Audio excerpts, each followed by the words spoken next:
au 33 869 21 39 ou consultez notre site web www.ansd.sn.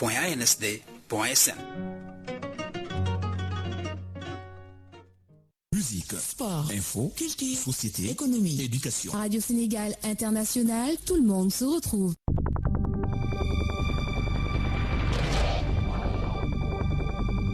lan mooy ëllëgu fukk ak ñeenteelu législature bile ban jàngat la ñu mën a jëlee ci conférence bi nga xam ni njiital Pastef di Ousmane Sonko sekk na ko ak Jean-Luc Mélenchon lu jëm ci wàññiteg dund gi kañ lay door ndax daañu càmbar contrat yi pétrolier yépp ngir waxtaanee loole lépp nag ci seen biir émission politique en vérité daañu dalal député bi di Abbas Fall di njiital commission énergie ak ressources minérales nekk itam coordonnateur bu parti Pastef fii ci Ndakaaru en vérité ak Migi Maram Ndiaye alxames ji la yemook ñaar fukki fan ak ñett ci weeru mai atum 2024 bu fukki waxtu jotee ba toftal fukki minute jàpp fukki waxtu ak benn fii lay xewee ci RSI 92.5 ak ci xarala yu yees yi. jàngeen jëf yéen auditeurs yu rajo Sénégal International ñu am mbégte di ànd ak yéen seen biir émission en vérité fii si RSI ngir rek waxtaanee lépp lu soxal tolluwaayu politique fii si réew mi tey ji nag ñu am gan muy ab député si assemblée nationale doon itam coordonnateur bu parti Pastef fii si Ndakaaru muy Abbas Fall honorable ñu am mbégte tey di la dalal ci biir émission en vérité si rajo Sénégal. jërëjëf Migui maa ngi lay remercier ci invitation bi di nuyu seeni auditeurs sur la chaîne RSI mu nekk mbégte nag ci man. Parce que c'est la première fois xam naa ma ñëw fii. Et j'espère que li nga xam ni moo waral invitation bi ñu war a waxtaanee li xew Sénégal sur le plan politique. Espérons que waxtaan boobu sénégalais yi ñuy déglu daañ ci jëlee lu leen amal njëriñ en tout cas kontaan naa trop. ci teew fii au niveau de la RTS. si kaddu gi Migi Maram Ndiaye ponk yi ñuy waxtaanee daanaka bëri na bu si mujj si ndajeb conseil des ministres bu ñu génn njiital jëwriñ yi di Ousmane Sonko àdduna si li nga xam ne rek moom mooy réexamen yenn convention yi jëm si yenn secteurs yi muy secteur minier pétrolier ak lu nu mel te yow nga jiite ab commission bi nga xam ne daanaka mbir mi le daf la soxal ci biir assemblée nationale muy wàllu ressources minérales ak li nga xam ne rek moom moo di énergie est-ce que jàpp nga ni c'est possible ñu renégocier les contrats qui ont été signés par le régime bu génn. mais bien sûr Migui amul lu ñu mënul renégocier quel que soit par ailleurs peut-être conséquences yi nga xam ne nit ñi ragal nañ ko ci mais au finish li gën a am importance mooy que le peuple sénégalais gis boppam ci loolu xam nga mënuñoo nekk ci réew moo xam ni am nañu pétrole même bu dee commencé guñ ko exploiter waaye gis nga coow li mu juróon ci contrat yi nga xam ne jot nañ ko signé pour le cas par exemple de Franck Timis boobu rek laay joxe. Thierno Alassane Sall gis ngeen lan moo taxoon mu démissionné du gouvernement mbirum Total la taxoon. Ça veut dire qu'il y a des problèmes dans ce secteur te war nañ ko xoolaat moi en tant que président de la commission énergie et ressources minérales de l'Assemblée nationale am na lu bare jot naa ko ci jàng. ay anomalies yu bare. yu mel nan par exemple. bu ñu ñëwee par exemple ci kaawu contrat bi nga xam ne Franck Timis defal nañ ko. mu indoon fi coow lu bari ba sax mu am un mouvement citoyen aar li nu bokk judd ci. nga gis coow li mu fi juróon mu dem ba xaw a à un moment donné déstabiliser même le régime de Macky Sall ba mu obligé woon. wax le procureur mu wootee cette fameuse formule là je ne sais pas enquête à information. boo xam ne créé woon nañ ko ça n'a abouti absolument à rien. lan la ñu procureur mujj a wax woo nañu nit ñi saytu nañu waaye gisuñu lu ko fi jar. ça veut dire que c'était y avait la pression. du peuple sénégalais qui avait besoin de sentir que ressources yi ñoo ko parce que l'article 25 de la Constitution moo ne. les ressources appartiennent au peuple et elles doivent servir à l'amélioration des conditions de vie des populations. Dès lors que maintenant ces populations là xam nañ ni ressources yooyu am na Sénégal war nañu xool exactement naka la ñu jëlee contrat jox ko Franck Timis. mais kooku c'est une catastrophe. te loolu ñëpp xam nañ ko. gis nañu dossier bi fu mu jaar yëpp. ak l'intervention le rôle que l'ancien ministre Aly Ngouille Ndiaye a joué, le rôle du frère du président donc bi mu ci joué. les Sénégalais xam nañ ko yeneen yi mooy c'est vrai que nag y a eu des avancées. sur ce plan-là parce qu'il y a le code pétrolier, il y a le code minier wax dëgg yàlla. mën nañu wax ni à un moment donné les gens ont fait des efforts. C'est parce que les Sénégalais ont demandé à ce que ñu wax leen seen ressources fan lay dugg ak transparence bi ci war a am. mais tey bu ñu demee ba xool def état des lieux xool ne les conventions et autres contrats war nañ ko xoolaat xool lan moo ci intérêt sénégalais yi. ñu téye ko li nga xam ne nekku ci intérêt sénégalais yi mais ñu renégocier ko. Des pays l'ont fait. Le Chili l'a fait, Venezuela def nañ ko, y a beaucoup de pays qui l'ont fait. ñooñu ay nit lañu comme ñun. C'est des gens patriotes bi ñu ñëwee gis nañ ni seeni pétrole seeni gaz seeni ressources ni ñu ko doon gérer ni ñu ko joxee baaxul ñu renégocier ko. Dubaï boo fa demee. mais boo gisee ni ñuy gérer seen ressources mais c'est extraordinaire. boo fa duggee rek da ngay xam ni population yi ñu ngi jouir de ces ressources là. On nous donne même des éléments xale bu juddu à Dubaï rek tu as un compte bancaire déjà fourni garni te loolu ci pétrole bi ak seen gaz bi la jógee. pourquoi amuñu ko am Sénégal donc il y a par exemple ces dossiers là. de Franck Timis il y a le dossier de BP. lan moo tax BP dem ba ci biir mu génn ci. ça veut dire que il y a anguille sous roche loolu aussi war nañ ko xalaat. boo demee au niveau des mines mais foofu mi ngi c'est la catastrophe. c'est la bamboula. boo demee au niveau des mines. c'est la bamboula.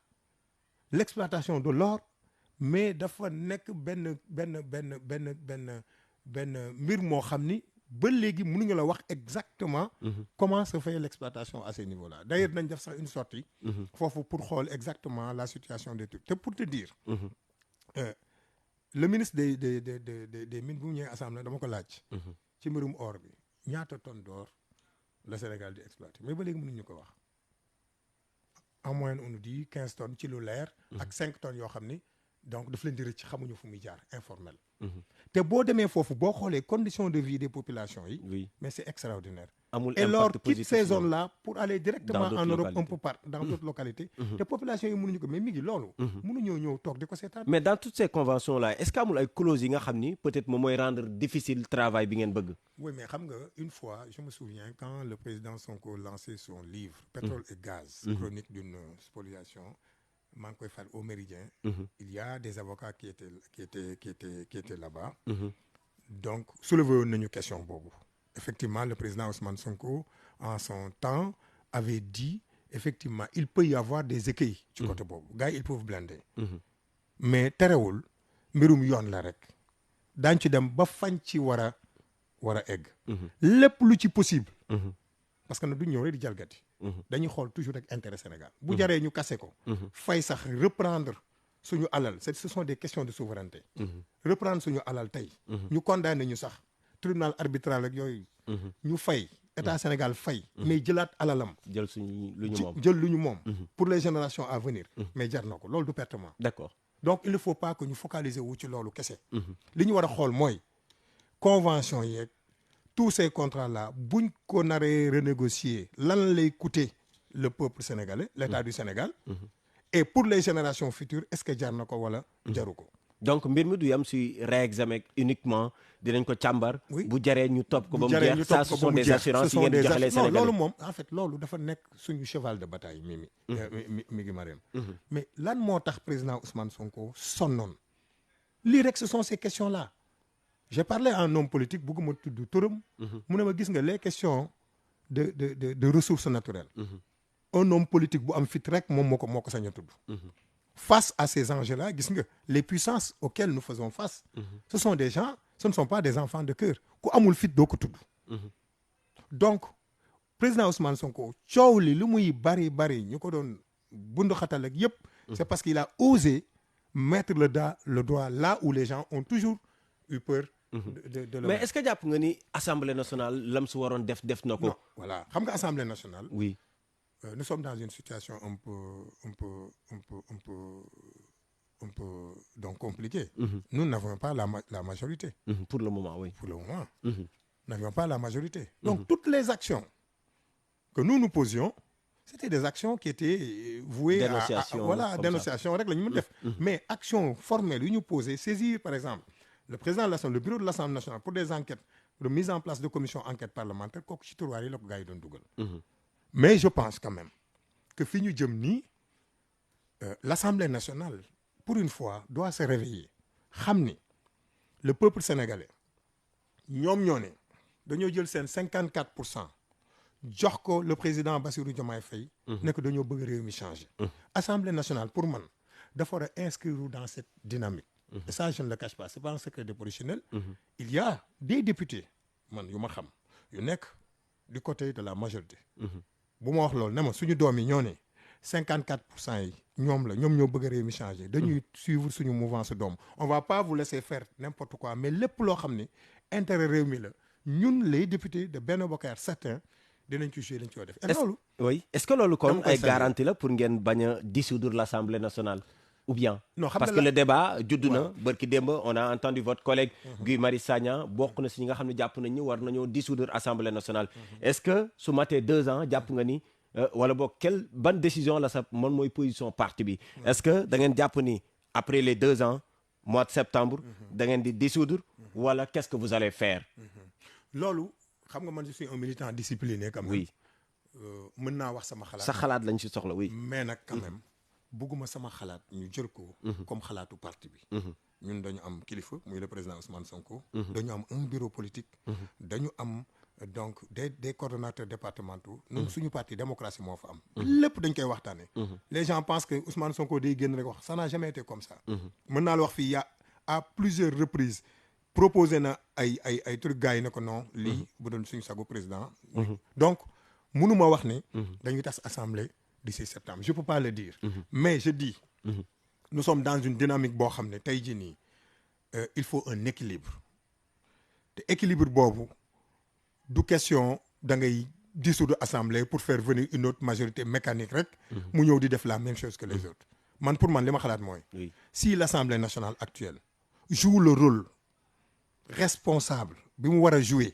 xool intérêt sénégalais yi. xool li nga xam ne foofu la ñu bëgg ñu dem ñu ànd si pour man je pense que ça peut attendre man ça c'est mon avis quoi. maintenant nag li ki des du man maa koy décider. ça c'est le parti. te itam dina am réalité avec les comportements à l'Assemblée nationale. mais bien sûr. oui dina am. loolu mënul ñàkk. moom laa la wax léegi.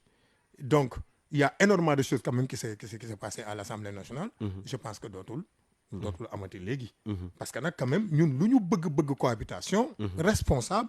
il y a des choses que nous ne pouvons plus continuer à accepter. Assemblée nationale am na yu bari wax dëgg yàlla yu fay xew yoo xam ne c'est pas catholique du tout. war nañ ko xoolaat. te pour ñu xoolaat ko il faut un changement de comportement de tous les députés de l'Assemblée nationale xam nga maa ngi wax sama gars yi sama yenn ministre ne leen. ne vous attendez pas à un Abass Fall bu ngeen ñëwee Assemblée nationale mu leen di neexal monsieur le ministre ñu ngi leen di def lii ñu ngi leen di def lii. lu ñu tàmm di gis. déedéet loolu jeex na Assemblée nationale en tout cas man. Abass Fall. je ne serai pas ce genre de député. mais non. est-ce que tey le fait que oui allez-y. parce que lu tax je ne serai pas ce genre de député. oui dafa am ñoo xam ni dañoo xeex pour démocratie dans ce pays. il y a des gens qui sont morts actuellement nii bari nañu. 80 personnes 2000 et quelques personnes ont été emprisonnées. il y a des gens qui sont assis sur des fauteuils roulants actuellement nii. pourquoi ils se battaient pourquoi. non ils ne se battaient pas pour que ñuy tàgg Bassirou Diomaye Faye ils ne se battaient pas pour ñuy tàgg président Ousmane Sonko wala ay ministres. suñu ligne de mire mooy lenn préoccupation sénégalais yi. tant que le gouvernement actuel est dans cette dynamique là. bu ñu ñëwee Assemblée nationale daañu leen encourager wax leen ñu góorgóorlu mais bu ñu demee ba wàcc dynamique boobu. bu ñëwee Assemblée nationale c'est un député qui a été élu par le peuple sénégalais lañ fay fekk. mais pas un partisan de Pastef. d'accord mais est-ce que le fait que la coalition de l'opposition Benno Bokk Yaakaar tey ëpp leen doole ci ay lim biir Assemblée nationale nekkul benn épée de Damoclès bu tegu seen bopp ba nga xam ni yéen yi ngeen war a def pour le moment mënoo leen ko def. non loolu mënul nekk sagam ñun bi ñu nekkee opposition. nekk une minorité à l'Assemblée nationale. lañ doon xeex. je veux dire un travail parlementaire laay wax. lañ doon xeex ak la majorité asama ak léegi. donc moo tax li ma la wax c'est à eux de voir. mais sauf que mun nañ bloquer liggéey bi. waaw que ce soit ñu war a voter. benn budget bi nga xam ne moom mooy fin décembre. yooyu yëpp. waaw loolu nag moom bu ñu demee ba egg foofu nag. wax dëgg yàlla nag moom wax dëgg yàlla bu ñu demee ba egg foofu. ba nga xam ne mënatuñu liggéey mais li ñu yoon may ñu def ko. bu ñu demee ba mënatuñu liggéey mais bu ñu demee ba 2 ans ñu xam ne ñii mënatuñu liggéey ak ñoom population yi si bopp ñooñu jox 54%. mu wóor ñu bu ñu demaatee peut-être dinañ am 70% à l'Assemblée nationale. boobaa on n'aura pas d'autre choix que de dissoudre l'Assemblée Est-ce qu'il y a nationale. des discussions actuelles, Oui. par exemple le parti Pastef ou bien Bassirou Diomaye Diakhar Faye, le premier ministre Ousmane Sonko, bu jot a am avec le président sortant ba nga xam ni jafe-jafe yi ñuy tiit bañ a am Assemblée nationale est-ce que am na à votre connaissance? Non, ça, à ma connaissance, non. Mais tout ce que je sais, c'est que le président de la République recevoir le président de l'Assemblée nationale. Ils ont discuté. Je pense que le président de l'Assemblée nationale a fait le compte rendu à la réunion du bureau. Je n'étais pas là-bas. Donc, Si wolof. loolu laa ci jàpp. Donc, gisee nañu ñoom ñaar. Président de l'Assemblée nationale. Et c'est tout à fait normal. C'est la deuxième institution de ce pays. Gisee nañu waxtaan nañu. Et je pense que bu gars yi xoolee rek intérêt sénégalais yi rek. non waruñu fi nekk di dugg ci yeneen et c'est-à-dire que politique dafa buñ ne entre guillemets dañ leen di fay seen bor parce que à plusieurs reprises également ñoom doon nañ indi ay mbir Assemblée nationale mais daan na jàll mais c'était pas du tout facile ñan maanaam ñu féete woon ci pouvoir bu génn bi waaw daan nañ indi loi wala leneen mais le comportement de l'opposition également c'était pas du tout loo xam ni ñoom dañ ko doon apprécier est-ce que bu ñëwee dañuy ñëw fay leen seen bor ci côté boobu aussi c'est pas toujours le cas oui boo xoolee xam nga loolu il faut que je pense que Assemblée nationale ñu communiquer ci côté yooyu mais il y a beaucoup de projets de loi ñu koy indee Assemblée nationale mais dañ ko voté muy jàll Non, yenn non, ministères yi non, ministère de non, la santé en non, tout non, oui dañ koy jàll parce que ñun aussi xam nañu mais am na yoo xam bu ñu koy indi Assemblée nationale mais loolu mënul jàll cette fameuse li ñu fi mujjoon indi pour repousser élection loolu mënul jàll il nous amène un budget boo xam ne ñun dañ ko càmbar avec des experts da nga ñun depuis qu'on est à l'Assemblée nationale ñaari budget yi fi jàll yëpp su ñëwee on prend 4 à 5 jours séminaire avec des experts ñu génneel ñu tous les écueils du budget lépp la ñu génneel fi ñu war a teg suñu loxo suñu baaraam la lañ koy teg le budget bi nga xam ne indi woon nañ ko di ko voter on a dit que ce budget là mais il n'est pas sincère c'est pas ce budget là le budget là n'est pas et on a donné les éléments techniques et le ministre des Finances de l'époque il a donné effectivement des réponses et maa ngi ciy profité di ko nuyu vraiment il a donné des réponses mais réponses yooyu satisfaire ñu moo tax on a voté contre le budget on ne peut pas dire que nous sommes contre la politique budgétaire de Macky Sall ba pare ñu mu indi un budget à l'Assemblée nationale ñu koy voté et à chaque fois on avait au-delà du budget ak yeneen yi on a proposé des amendements parce que bañuñu pour bañ on propose des amendements pour que effectivement donc ñu mën a voter ils rejettent mais nous sommes obligés de ne pas voter. D'accord. Et Alors, là il y a Pastef, c'est vrai, nous étions dans un groupe parlementaire, mais il y a certains députés qui étaient dans notre groupe parlementaire, qui étaient d'autres partis, et pourtant, qui votaient certains. D'accord. Alors, Abbas, laata mooy dugg génn Assemblée nationale, une dernière question peut-être mooy le groupe parlementaire Yewwi Askan Wi. On sait que ni entre-temps le président quitté na muy Birame Souleye Diop tey jii mu doon jëwriñ bi nga xam ne moom la ñu dénk wàllu pétrole. Réorganisation bi est-ce que def ngeen ko ba noppi kan moo koy remplacer ki nu mel les Sénégalais ont besoin de savoir. mais defaguñ ko quand même.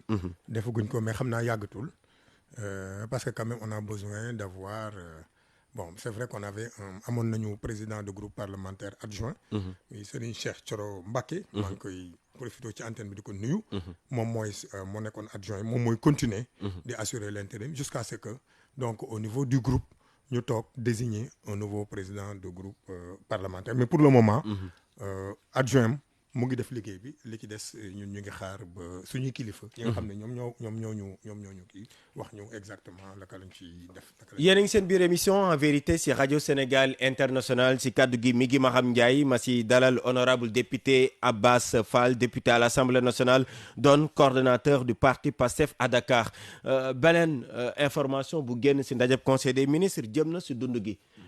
jàpp naa ne actuellement c'est nouvelle bu Sénégalais yi di gën a xaar moom moo jëm si wàllu woowule d'abord la première question est-ce que jàppoon ni le rythme est trop lent par rapport ak attentes yu ñu amoon ci réduction coût de la vie. dëgg la xam nga li président Bassirou Diomaye Faye wax dafa mel ni 2 ans lañ dafa gum pouvoir.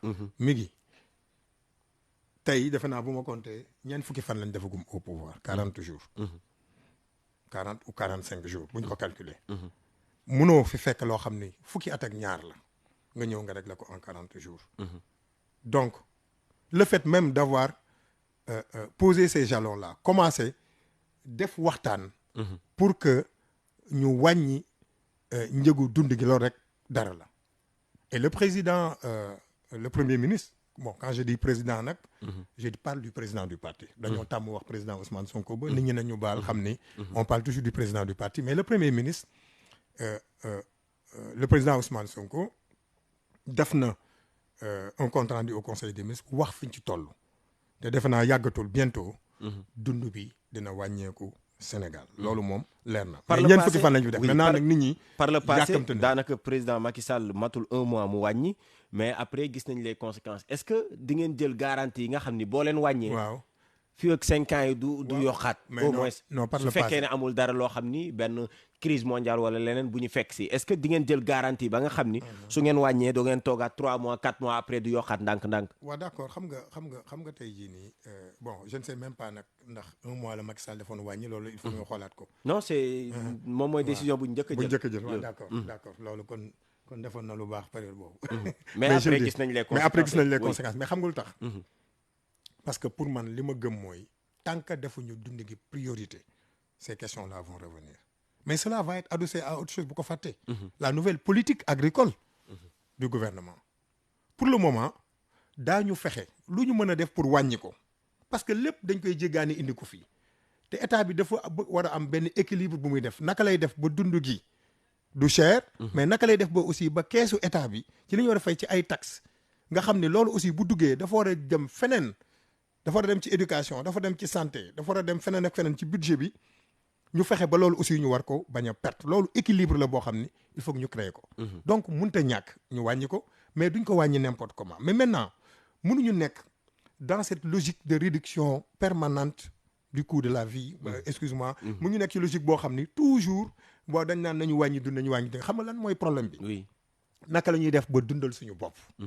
et ci loolu la actuellement nii état bi di liggéey parce que bu ngeen xoolee les décisions yi ñuy jël ci côté boobu la souveraineté alimentaire loolu moom mooy suñu objectif donc wàññi dund bi c'est de façon conjoncturelle pour le moment c'est une solution d'étape c'est que dañ koy defandi rek mais suñu objectif dëgg mooy ñu fexe ba ñun li ñuy bay ñu di ko dunde waratuñu importer ceeb waratuñu importer maïs waratuñu importer dugub na ma yàlla baal leneen ak yeneen donc dund gi dina wàññeeku mais il faut que les gens soient patients te man ñii ma xam suñu kilifa yi yor réew mi ma fréquenté leen presque 8 ans duñu ay caaxaankat bu ñu waxee nañ ko wàññi mais pas n'importe comment donc na Sénégalais yi xaar tuuti xëy na peut-être comme premier ministre wax na ko ci kanam tuuti dina wàññeeku mais na nit ñi xam ne suñu objectif mooy ñuy bay di dunde buñ ci jógee nag bu ñu régler ces questions de souveraineté alimentaire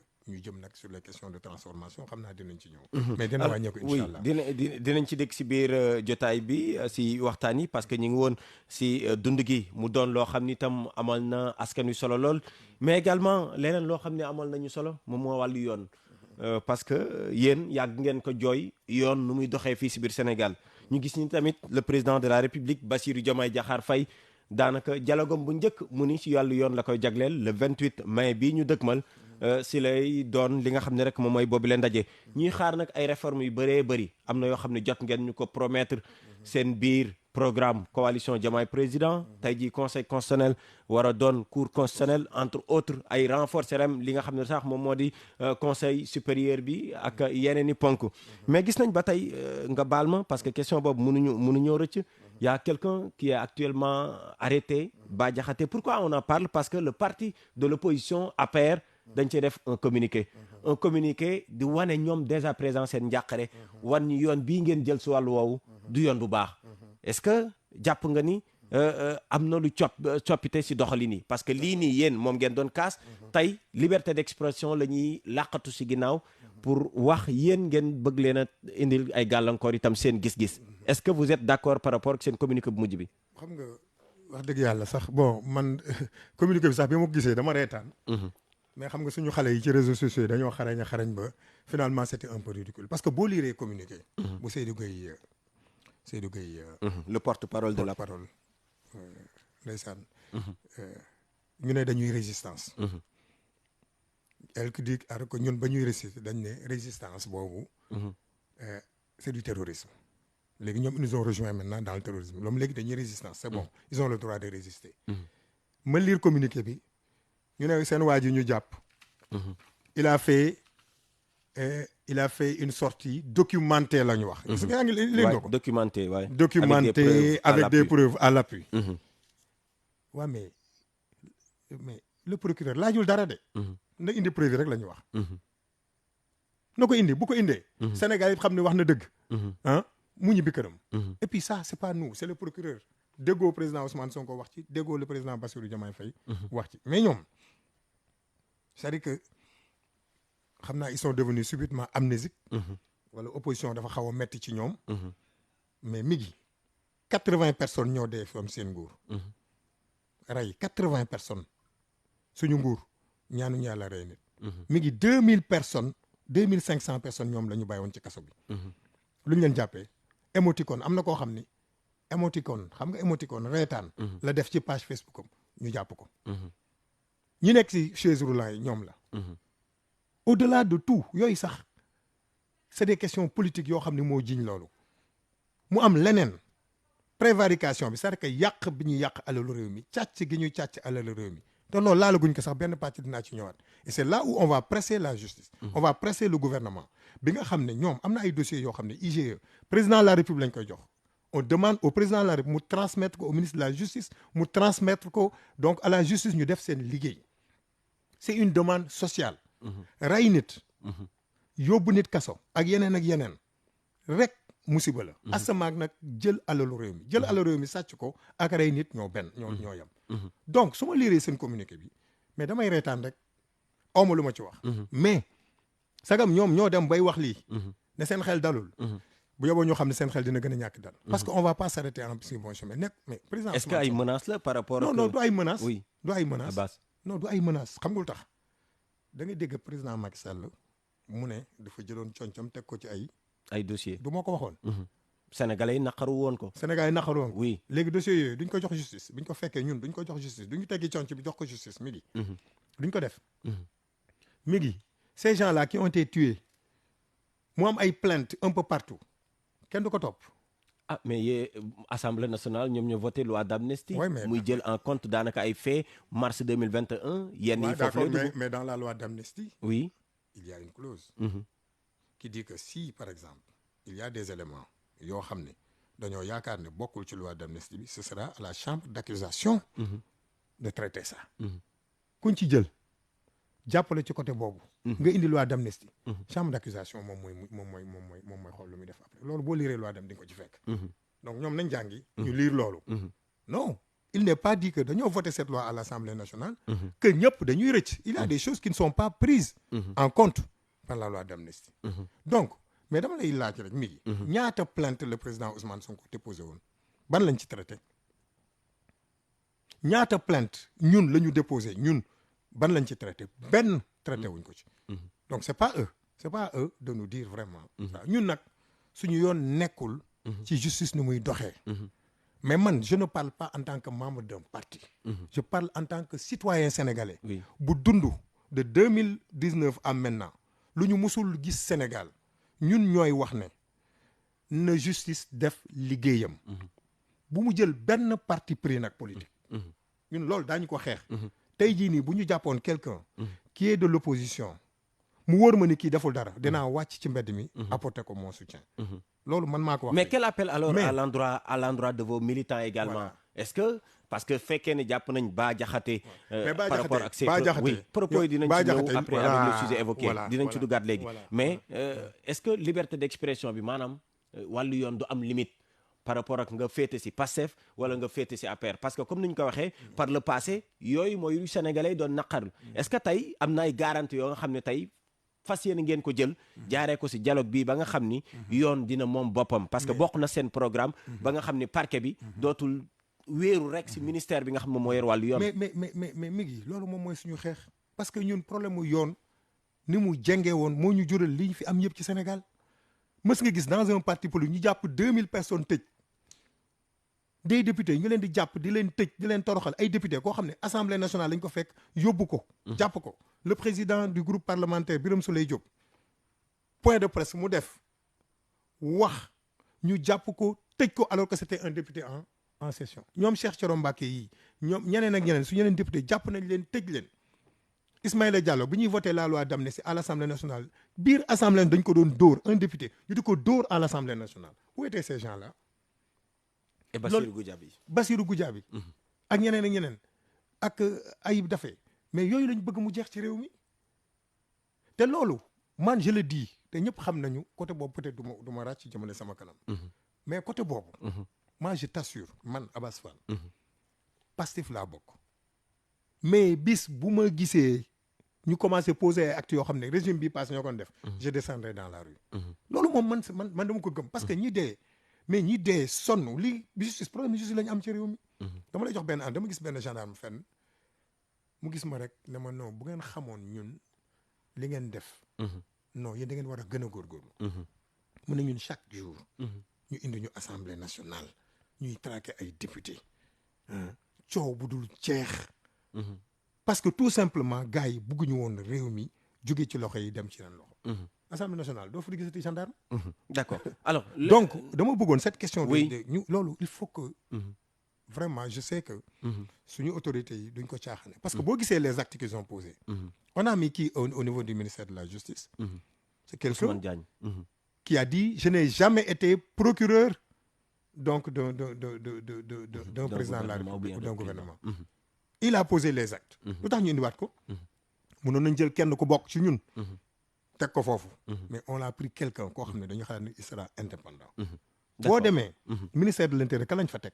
quelqu'un qui a refusé en un moment donné donc d'exécuter des ordres illégaux.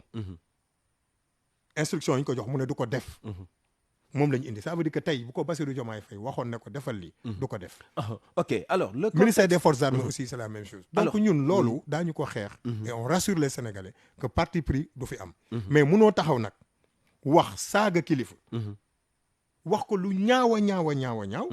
ñu woolee na la indil preuve ñu ne adduna bi mu ngi waaj a tukki. mais loolu bokkul si lu ñu war a dépénaliser. mooy non liberté de parce que am nañu koy Seydi Gassama ak ñu ni mel ñu ngi koy sàqu yow mii ak yow say naataango yàgg ngeen kaas ay article ay offense au chef de l'État ak yu ni mel yàgg ngeen ko kaas mais non ni dafa war a dañ. non dafa war a dañ mais pas complètement c'est-à-dire que dans ce périmètre là mais war nañu xam loo xam ne c'est accepté par la liberté d'expression ak loo xam ni ce n'est pas de la liberté d'expression mi ngi mosoo dégg benn responsable politique bu nekk Pastef boo ko génnee nga benn responsable politique bu nekk Pastef bu taxaw lii waa ji génne mu génne ko vis-à-vis de Macky Sall ou bien vis-à-vis de doo ko dégg. Il faut pas confondre maintenant le militant qui est sur les réseaux sociaux. ou bien quelqu'un qui se cache derrière un compte Facebook boo xam ne xamuñu ko. di wax lu ko neex ñu ne loolu waa Pastef. loolu mënu ma ci d'accord donc. oui liberté d'expression oui. les gens n'ont qu'à dire ce qu'ils veulent dire. dans le respect. surtout de nos valeurs et surtout looy wax nga am ci preuve mais président Ousmane Sonko. bi ñu koy jàpp fii di ko dóor di toj vitram di ko yóbbu tribunal ci affaire Mame Mbaye Niang bi lan la woon. diffamation. ah waaw. léegi nag kii ñëw wax ay waxam. le prétexte des propos de Bah Diakhaté mooy la conférence publique. homosexualité lañ fa doon waxtaanee. Ousmane Sonko dégg nañ kàddu yi nga xam ni yëkkati na ko.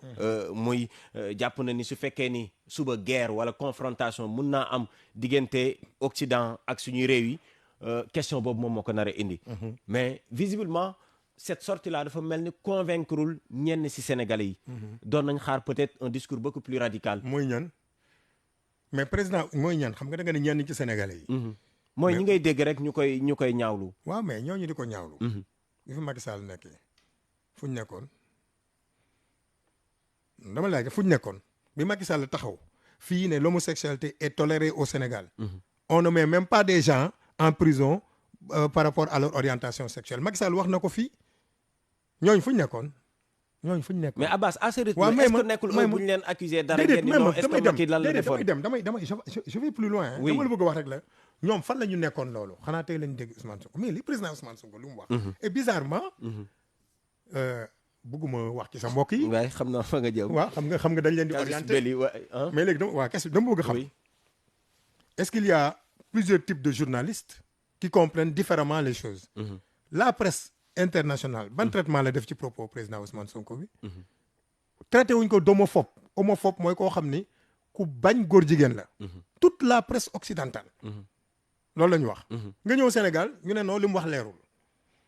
est-ce que sénégalais yi maanaam sama naataango yooyu ngay wax. est-ce que dégg nga est-ce que méngale wuñ ko. Ouais. ak kàddu yi nga xam dañ ko jotoon dégg par le passé. Non, parce que par li le mu wax, passé c'est le très clair. président Ousmane Sonko li mu waxoon également c'était beaucoup plus catégorique. Non, li mu wax, non. mooy changé wu. loi bi dañ koy criminaliser. est-ce que Oui. mani la est-ce que ñoom aussi nekk loolu lañ doon comparer ak wax yu bees yi. non mais wax bu bees bi lan la wax du ñu nangu fii ñu fiy daganal góor jigéen maintenant li mu wax c'est dans un cadre politique la ko waxee mais boo génnee discours li mu wax jot a wax yépp ñu méngale ko mais rien n'a évolué te la mu waxoon ci benn point de presse ay ñoom Moustapha Diop ak ñeneen a nga foon dafa ni d'accord na ñu criminaliser homosexualité te gis nga nag président Ousmane Sonko du nu kiy wax di dellu ginnaaw autrement dit fa lañ dama jëm. ni la cette question là man principalement man en tout cas man sama waxu bopp la te xam naa président Ousmane Sonko du wax kuy dellu ginnaaw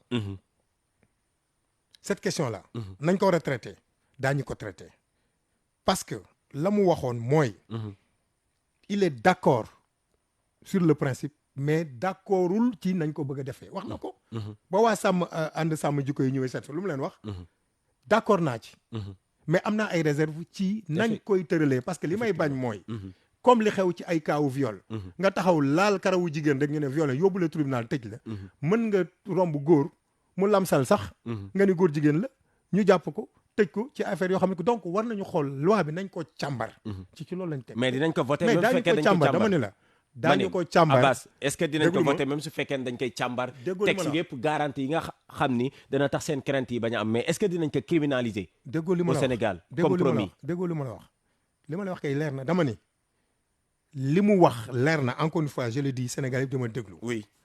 wax na lu leer daañu ko càmbar dugal ci lañ ci war a dugal yóbbu ko assemblée nationale buñ ko fa yóbboo député yi nag ils sont indépendants bu ñuy voté ñu voté bu ñu voté ñoo xam mais man Abass Fall loi bu ñu indi assemblée nationale pour criminaliser l'homosexualité dama koy voté c'est et clair. nous allons tous la voter c'est parce clair. que du ñu nangu comme le président Ousmane Sonko wax tubaab yi du ñu imposer seen valeur mais am na dëkk yoo xam ni mais du dëkku diine dañoo criminaliser homosexualité te li ñu bëgg a imposer tubaab yi mais duñ ko nangu d'accord c'est clair cette question. c'est très clair oui c'est clair. loolu sama Abbas, position la oui c'est te moo position doon la. position président Ousmane Sonko sur cette question là duñ ko def n'importe comment mais daañu proposer Sénégalais loo xam ne buñ ko xoolee nañ xam ne li yéen est protégé maintenant mais les gens parce que Alors, dara wóoru il y a fi des actes qui ont été posés ay actes yoo xam ni sénégalais yi apprécié nañu ko jëm na si li nga xam ni moom moo jëm si publication des rapports ak reddition des comptes maintenant ban suite yow Abbas nga gis ce rapport yooyu nga xam ne bés bu yàlla sàkk ñu gis ay scandale la ko nit ñi jàppee ndax yorin goo xam ni baaxul woon ban suite tey ji la ñu war a accordeel rapport yooyu ñu jot a publier. loolu laa lay wax ni je l'ai dit sur ma page Facebook gis nga cette question là alalu réew mi liñ ci def yëpp gis nga si l'État du Sénégal ne prend pas ses responsabilités le gouvernement ministre de la justice wax na en conseil des ministres par exemple sur l'affaire de la Covid il a fait la situation ak dossiers yi nga xam dañ ko war a transmettre à la justice dañu bëgg bépp dossier boo xam ne ay nit dañoo jël alalu réew mi jariñoo ko au lieu que réew mi jariñoo ko nañu delloo alal gi nañ ko delloo par A ou par B toutes les poursuites yi war a def nañ ko def parti politique nag laa bokk en tant que homme politique dinaa wax ci côté boobu mais en tant que citoyen je suis même prêt rejoindre une plateforme citoyenne boo xam ne dañuy taxaw exiger du gouvernement à ce que rapport yooyu liñ ci def parce que les gens yi liggéey ci rapport yooyu mais dañ leen di fay xaalis pour rien IG dañ leen di fay xaalis ñu def ay rapport rek président teg ci concam Cour des comptes OFNAC dañuy jël ay nit da leen fay ay xaalis mettre leen dans de bonnes conditions ñu def ay rapport rek bu ñëwee rek ñu teg ci conc parce que kii sama parti la bokk dama ne rapport yi nañ ko génne jox ko justice yi def liggéeyam gis nga nit ñi bu ñu tombé dans ce terrorisme là de frilosité maanaam toog di xalaat rek ne waaw bon buñ ko defee dañ naan waaw dañuy def chasse aux sorcières tout chasse aux sorcières gis nga réew mi ñaar moo fi am urgence ak ban xam naa dina ñëwaat ñaar la donc urgence bi mooy urgence exigence moo fi am urgence bi mooy li ñu wax problème sénégalais yi nañ ko régler te gouvernement bi acte yu muy teg kii nañu mais exigence yi mooy les exigences de transparence et de gestion de nos ressources loolu moom moo ñu indi fii exigence la peuple sénégalais ñoo ne ñi sàcc alalu réew mi nañ ko génne ñii taxawoon fii keroog ne dañuy jàppale waa ji génn waa am na ñoo xam ne lii lañ bëgg a jël pour nëbbee ko loolu te duñ ko nangu ah oui loolu non question bii si lii détail la xam nga ñoom dañu war a xam ne Pastef dafa xeex ak un état pendant plus de 5 ou 6 ans politiquement moom jàkkaarloog ñoom ñun du dara ci ñun moo tax président Ousmane Sonko du wax président Bassirou Diomaye Faye du wax ñun au niveau du parti Pastef bu dee combat politique rek ñun ak APR loolu moom je pense que duñu yàgg ak ñoom mais li ñu bëgg a nëbb à travers le truc de Bah Diakhaté là du jàll am na ñu bari ñoo xam ne keroog ña nga woon nee nañu dañ koy jàppale maa ngi dégg sax seen benn ndaw naan leen yii grenade yi de saf gi mu saf ak ancien ministre yi ma gis ñuy daw faq man moom ñu waa ji nee na lan dañoo teel a opposé mais loolu yëpp ay recul démocratique la que nit ñi daan jàppee non mais dama ni ay jamono waaw ñu bëri recul démocratique lañ ko doon jàppee maanaam le fait que nit ñi bëgg a taxaw wane seen naqar ñu def ko kenn du leen doon grenade loolu moom wax dëgg yàlla xam nga loolu wax dëgg yàlla man du ma ci d'accord mais nag xam nga dañ ne attroupement illégal la ñu wax loolu la ñu wax ñu ne ñetti nit wala ñeenti nit waruñoo taxaw fenn di njaxtu te amuñu autorisation nañ dem uti autorisation nañ ko dem uti ñoom est-ce que jar na sax ñu mais yaa ngi plaider pour ku def autorisation ñu may la nga manifester non mais gis nga man loolu oui man loolu je te le dis ici mi ngi loolu moom état bu mu ci dugg d'accord alors ku bëgg a manifester oui utile sa autorisation bu ci intérieur ministère intérieur wax nañ leen bàyyi ñu manifester encadrer leen ñu wax li ñu war a wax ñu ñibbi seeni d'accord parce que ñun loolu alors Abbas dañ cee sonn Abbas mais rapport yi encore une fois oui je dis au gouvernement du Sénégal à travers son ministère de la justice nañu génne rapport yi jox ko yoon def ci liggéeyam en toute transparence d'accord ku def on va suivre ñu xam ne def nga ku deful ñu bàyyi seetal la alors Abbas nekkoon nga également ku ñu toftal ci maire bu Dakar di Barthélémy Diaz foofu également am na benn décision yoon bi nga xam ni soxal na ko di fàttali nekkoo ko léegi remplacement am na def nañu élection ba tey nekkatoo ko conseiller nga ci biir mairie boobu est-ce que décision boobu aussi yoon daf see war a wax wala da ngeen ban décision ban suite la ñu war a accorder ce dossier là. waaw xam nga man bëgguma personnaliser. oui non pas le cas. foofu laa jëm waaw oui bëgguma personnaliser. oui parce que su ma personnaliser dafa mel ni dafay am leneen mais dama ni.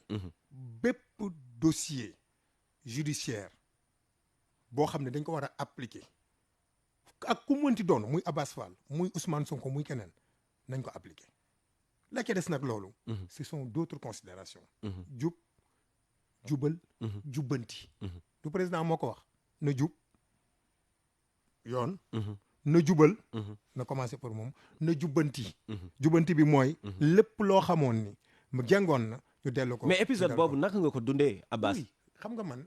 parce que yéen a gagnandoo ensemble. mais finalement gis nañ ci qui s'est passé. waaw ñoo gagnandoo ensemble. oui finalement. le maire a fait son option politique de se séparer de nous su ma doon à sa place nag du ma ko def parce que gis nga politique dafay ànd ak tuuti kóllëre tant que nit ñaa ngi wax non c'est la politique après on peut se retrouver ñu ngi nax seen bopp. politique dañu war a moraliser l'espace politique ba nga xam ni ay noble ñooy def politique.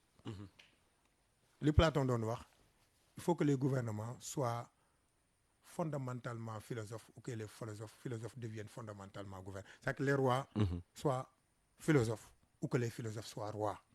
xam nga quand on dit un philosophe pour qu'il soit roi dafa am ay valeurs dafa am ay qualités yu ñuy séntu ci moom. politique dafa ànd ak courtoisie day ànd ak une forme de reconnaissance. loolu yëpp jaru ko fi woon. lu mu ngi nii mbir yi changé wu na. maa ngi gis booy di tooñ ndeysaan c'est mon ami nag Barthélémy Diaz maa ngi koy nuyu en passant. mu doon tooñ gars yi naan ana ñu fi doon woote gatsa booy naan ko ña nga pale. Et pourtant, des gens avaient misé sur l'emprisonnement de Ousmane Sonko pendant 35 ans du génn kaso. Il est là aux commandes de ce pays. Donc, politique, dafa affaire u nawle la. dafa am benn sëriñ bu ñu fekk Mbàkke la. ñuy def réunion au niveau de Pastef mu ne ñu bis bu ngeen jëlee réew mi boobu on n'avait pas gagné fexe leen ba xaalis génn ci langue politique bis bu ci xaalis génnee rek ñu bari dinañ bàyyi politique ay noble rek ñooy def politique. fexe leen ba intérêt génn ci langue politique. gis nga mi ngi bu fekkee tey. je suis prêt à tout. ànd ak yow naa gagné rek. su ma gagné ma débarrassé ci yow. mais boo léegi leneen am. alors question d'un auditeur mooy est-ce que Abbas nomination yi ñuy gis intéressé na ko c'est quelqu'un qui m'a envoyé ça ce matin est-ce que yaa ngi xaar tey ñu nommé la même su fekkee ni député nga actuellement. Voilà. Mais est-ce que nomination yi Abbas a ngi siy xaar boppam. waaw xam nga j'en profite nag. Oui. surtout pour wax ak ñi nga xam ne ñu bari dañ may interpeller.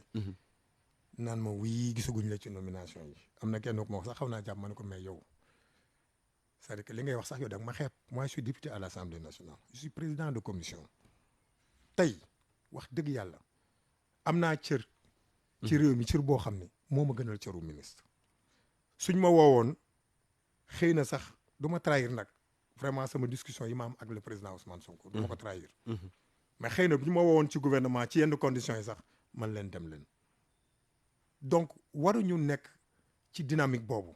dañ la war a nommer dañ ma war a nommer parce que tout simplement je suis une figure politique de Pastef je dois être ministre alors que je suis député à l'Assemblée nationale je suis président de commission à l'Assemblée nationale et j'ai tous les avantages d'un ministre xëy na kees laa yor. waaw mais beneen bi mooy. oui man ma philosophie politique mooy rapidement pour dire mooy. mais tey su fekkee ñëpp dañ bëgg a jógee Assemblée nationale dem ci gouvernement bi donc Assemblée nationale amatul valeur. alors que Assemblée nationale. pour man moo ëpp valeur fuuf un gouvernement. d'accord Abbas dernière question. appel à candidature yi moom kañ lay door poste yaa ngi jeex de. ah yan poste moo jeex. ah poste yi ñu fi nommé bañ commencé. waaw nommé mais ba tey xam nga- poste yu xam am nga solo yu bëri ñaar moo bëri am. yi ngeen doon wax yu non bëri. ñaar moo am waaw oui d'accord waaw d'accord mais y a des postes yoo xam ne. ba léegi demagul mais beneen affaire. oui non Mais sur appel- cette question mais- d'abord. mais sur cette question Oui. mais appel candidature mais aussi dafa la Oui. nekk mais c'est une loi qui doit réglementer ça mais en attendant que la loi soit votée kay mais li ñu war a nommer mais daañu leen nommer ñoom bis bu ñu xalaatee ne am na yoo xam ne certains postes vraiment dañ koo def appel à candidature mais wax dëgg yàlla dañ ko def mais nag quand même donc maa ngi ciy profité pour rappeler aussi au gouvernement que cette question là quand même ñu jël ko en compte ñeent fukk ak juróomi fan ngeen def. waaw est-ce que nguur yomb na. non yombul du tout man mii rek li may daj non nguur yombul mais nag nañu garder la tête sur les épaules xam ne dañoo dénk rek li ñu ci war a def ñu def bu ñu dig benn doomu aadama lu ñu mënul def bu ñu wax lu ñu mënul def nañu wax sénégalais yi li nga xam ne moom moo am pour li fi nekkoon mu jóge fi mais ñaan sénégalais yi tamit ne 54% ñoom ñoo ñu fal ñoom ñoo bëgg ñu jubal jubanti sénégalais yi dañoo war a gunge le gouvernement du président Bassirou Diomaye Faye plutôt que nag vraiment li fi nekkoon ñu bëgg ko fi perpétuer il y a Abbas beaucoup Fall. de choses yoo xam ne maintenant xam naa daañu ci waxtaan Oui. mu nekk de la responsabilité des Sénégalais et c'est l'occasion bu ñu lancer la journée de la citoyenneté Sénégalais yi xam ne ils ont des devoirs comme ils ont des droits seeni devoirs aussi nañ ci acquitté pour dimbali ce gouvernement là ñu changer de façon structurelle ce pays mais pour les générations à venir. accomplir ses Merci. devoirs avant de demander donc ses droits Abbas Fall di koy jaajëfal bu baax a baax moom mi nga xam ni moom moo nekkoon tey suñu gan di député à l'Assemblée nationale doon itam coordonnateur bu PASTEF fii si Ndakaaru mi ngi Maram Ndiaye moom moo nekkoon si kaddu gi si technique bi Medoune Fall di jaajëfal itam Thiaba Seck Diémé ak ki nga xam ne rek moom moo di Koumba Maron Demba Malick Mbodj moom moo doon coordonné bi la jotaay di leen dig daje ay bés yi ñëw si beneen numéro waaye laata loolu xabaar yi day wéy si biir rajo Sénégal.